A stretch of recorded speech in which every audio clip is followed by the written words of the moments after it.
Hey guys, welcome back to our YouTube channel Bong রিঅ্যাকশনে চলে এসেছি নতুন একটা ভিডিও দেখতে আর কারো জীবনী শুনতে। একদম সেটা হচ্ছে আমাদের মৌসুমী আপু। মৌসুমী আপুর ক্যারিয়ারে শুরু থেকে বর্তমান একদম। তো চলো বেশি দেরি না করে দেখে নিই আজকে।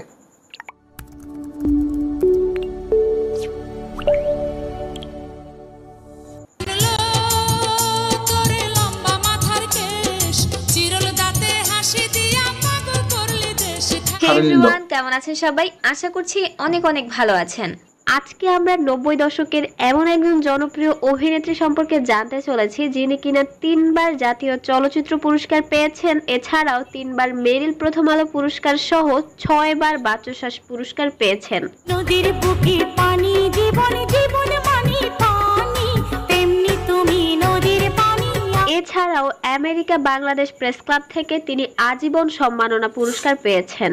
তুমি ফিরে আসো ভারী আমি ঘরের মেয়ে অনেক সুখী একটু নোনার ভাতি। এবং আজকের এই ভিডিওটির মাধ্যমে প্রিয়দর্শিনী খ্যাত মৌসুমীর চলচ্চিত্র যাত্রার শুরু থেকে বর্তমান জানতে চলেছি। তো চলুন শুরু করছি। মৌসুমীর বাংলা চলচ্চিত্রে অভিষেক ঘটে তার অভিনীত প্রথম চলচ্চিত্র কেয়ামত থেকে কেয়ামত সিনেমার মাধ্যমে। একসাথে রয়েছি দুজন এক ডোরে বাঁধা দুটি প্রাণ। সোহানুর রহমান সোহান পরিচালিত এটি যেমন মৌসুমীর ক্যারিয়ারের প্রথম সিনেমা, তেমনি সালমান শাহর ক্যারিয়ারেরও প্রথম সিনেমা ছিল এটি।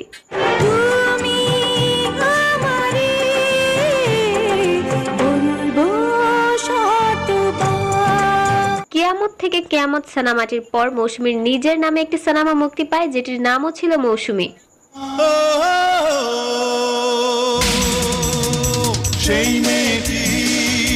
এই বছরই দোলা নামে আরো একটি সিনেমা মুক্তি পায়। পরের বছর 1994 সালে তার 4টি সিনেমা মুক্তি পেয়েছিল, যার মধ্যে রয়েছে অন্তরে অন্তরে সিনেমাটি। দোলা দোলা তো গান শুনেছিলাম।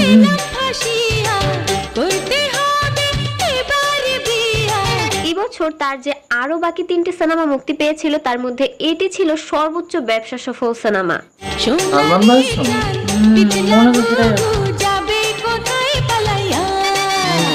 এছাড়াও এই বছর তার আত্ম অহংকার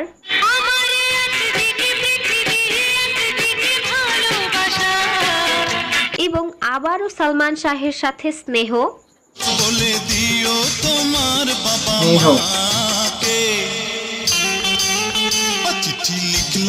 এবং প্রথম প্রেম নামক সিনেমাগুলো মুক্তি পায়। পরের বছর 1995 সালে তার মুক্তিপ্রাপ্ত সিনেমাগুলোর মধ্যে রয়েছে ভাঙচুর,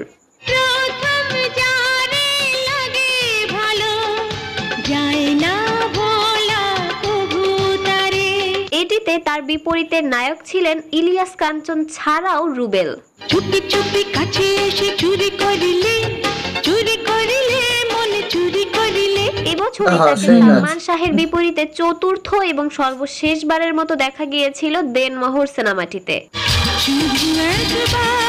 আচ্ছা, এরপরে কি কোনো সালমান শাহের সাথে মুভি করেন? এবছরই মৌসুমীর বিদ্রোহী বধূ, বিশ্বপ্রেমিক, তোমরা কাউকে বলো না কাউকে বলো না তোমরা কাউকে বলো না, মুক্তির সংগ্রাম এবং সংসারের সুখ দুঃখ, আদরের সন্তান এবং প্রিয় শত্রু নামক সিনেমাগুলোতে তাকে দেখা যায়। পরের বছর 1996 সালে তার 9টি সিনেমা মুক্তি পায়, তার মধ্যে রয়েছে মনোয়ার খোকন পরিচালিত ঘাত প্রতিঘাত, দিলওয়ার জাহান ঝন্টু পরিচালিত হারানো প্রেম, আত্মত্যাগ,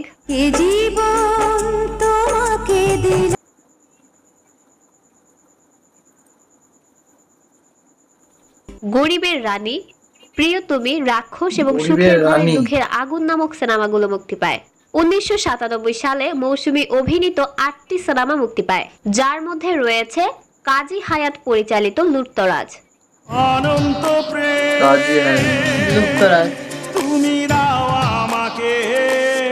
এবং এটি ছিল মান্নার সাথে অভিনীত মৌসুমীর প্রথম চলচ্চিত্র।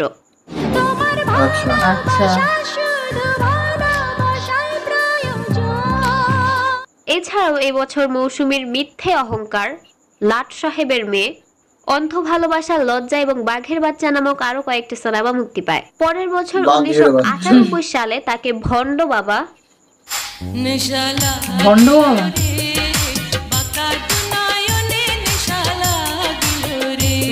রাজকন্যা এবং তুমি সুন্দর নামক সিনেমাগুলোতে দেখা যায়। এবং 1999 সালের ব্লকবাস্টার হিট সিনেমা আম্মাজান সিনেমার নায়িকাও ছিলেন মৌসুমী।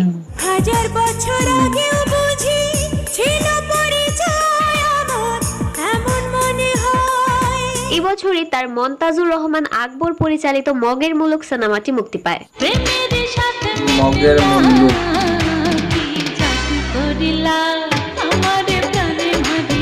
এবং এবছর 1999 সালে মিস ডায়না মুক্তি পায়। বাহ, এই ইন্ট্রো খুব সুন্দর লাগছে তো।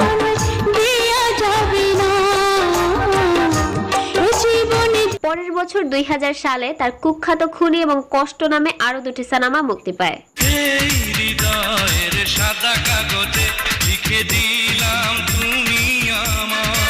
2001 সালে মৌসুমীর উল্লেখযোগ্য একটি সিনেমা হচ্ছে মেঘলা আকাশ সিনেমাটি। সিনেমাটির জন্য মৌসুমী শ্রেষ্ঠ অভিনেত্রী বিভাগে জাতীয় চলচ্চিত্র পুরস্কার পেয়েছেন এবং এবছরই ভেজা বেড়াল এবং বিপজ্জনক নামক সিনেমাগুলো মুক্তি পায়।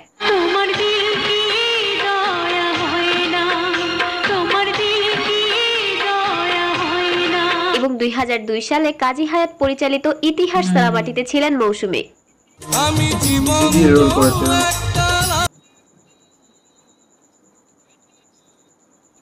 ইতিহাস। এবছরই লাল দরিয়া, মেজর সাহেব এবং ঢাকাইয়া মাস্তান নামক সিনেমাগুলো মুক্তি পায়। 2003 সালে মৌসুমী প্রথমবারের মতো একটি চলচ্চিত্র নির্মাণ করেন। সিনেমাটির নাম হচ্ছে কখনো মেঘ কখনো বৃষ্টি। এবছরই মৌসুমীর বীর সৈনিক, বিগ বস এবং বউয়ের সম্মান নামক সিনেমাগুলো মুক্তি পায়। 2004 সালে মাতৃত্ব সিনেমাটির পর 2005 সালে তাকে মোল্লাবাড়ির বউ সিনেমাটিতে দেখা যায়। মোল্লাবাড়ি বইটা শুনেছি। ও মনরে সুখেতে রব চিরকাল। এবং এই বছরই মৌসুমীর মেহের নিগার এবং আমি জেল থেকে বলছি সিনেমাগুলো মুক্তি পায়। পরের বছর 2006 সালে প্রচন্ড রকম সাকসেসফুল দুটি সিনেমা দজ্জাল শাশুড়ি এবং বাংলার বউ মুক্তি পায়। আমি গায়ের মেয়ে অনেক সুখী। দজ্জাল শাশুড়ি আর গায়ের মেয়ে একই বছরের। এবং 2006 সালে হৃদয়ের কথা সিনেমাটিতে তিনি অতিথি চরিত্রে ছিলেন। 2007 সালে শত্রু শত্রু খেলা, আমি তোমাকে চাই, আমি তোমাকে চাই। মেশিন ম্যান, তুই যদি আমার হইতিরে, এক বুক জ্বালা, সাজঘর নামক সিনেমাগুলো মুক্তি পায়। মৌসুমীর ক্যারিয়ারের সর্বোচ্চ ব্যবসা সফল সিনেমার কথা যদি বলতে হয় সেটি মুক্তি পেয়েছিল 2008 সালে।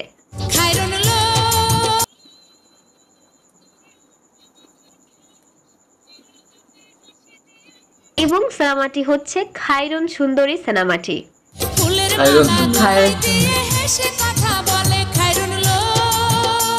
এবছরই মৌসুমীর বধূ বরণ, তুমি দেখলে বাবা আমার বাবা এবং একজন সঙ্গে ছিল নামক সিনেমাগুলো মুক্তি পায়। এছাড়াও এবছর ময়নামতির সংসার সিনেমাটি মুক্তি পায়। নদীর বুকে পানি, জীবন জীবন মানি গানগুলো সুন্দর। হ্যাঁ, মুভির গানগুলো খুব সুন্দর। আমার এবছরই সাহেব নামের গোলাম সিনেমাটিতে শাকিব খানের বোনের ভূমিকায় তাকে দেখা যায়। 2009 সালে হৃদয় থেকে পাওয়া এবং ওপারে আকাশ সিনেমাগুলোতেও মৌসুমী ছিলেন। 2010 সালে তার মুক্তি পায় মাত্র একটি সিনেমা, সেটি হচ্ছে গোলাপি এখন বিলাতে। এবং এই সিনেমাটির জন্য তিনি শ্রেষ্ঠ অভিনেত্রী বিভাগে বাচসাস পুরস্কার এবং মেরিল প্রথম আলো পুরস্কার বিজয়ী হয়েছেন। 2011 সালে তার মুক্তি পায় কুসুম কুসুম প্রেম সিনেমাটি। এছাড়াও প্রজাপতি এবং দুই পুরুষ সিনেমাটি এবছর মুক্তি পায়। এবং 2013 সালে মুক্তি পায় মোস্তাফিজুর রহমান মানিক পরিচালিত কিছু আশা কিছু ভালোবাসা। কিছু আশা কিছু ভালোবাসা,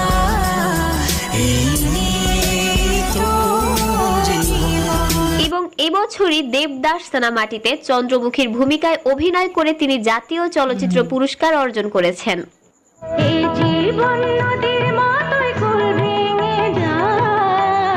2013 সালের পর থেকে মৌসুমীকে নায়িকার চরিত্রে আর অভিনয় করতে দেখা যায়নি।